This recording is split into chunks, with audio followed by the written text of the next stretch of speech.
پھر جہاں سے اور لوگ واپس ہوں وہیں سے تم بھی واپس ہو، اور اللہ سے بخشش مانگو، بے شک اللہ بخشنے والا ہے، رحمت کرنے والا ہے۔ پھر جب حج کے تمام ارکان پورے کر چکو تو مینا میں اللہ کو یاد کرو جس طرح اپنے باپ دادا کو یاد کیا کرتے تھے، بلکہ اس سے بھی زیادہ۔ اور بعض لوگ ایسے ہیں جو اللہ سے التجا کرتے ہیں کہ اے پروردگار ہم کو جو دینا ہے دنیا ہی میں دے دے، اور ایسے لوگوں کا آخرت میں کچھ حصہ نہیں۔ اور بعض ایسے ہیں کہ دعا کرتے ہیں کہ پروردگار ہم کو دنیا میں بھی نعمت عطا فرما اور آخرت میں بھی نعمت بخشیو اور دوزخ کے عذاب سے محفوظ رکھیو۔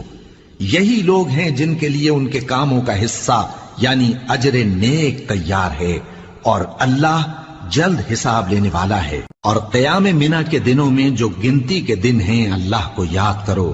اگر کوئی جلدی کرے اور 2 ہی دن میں چل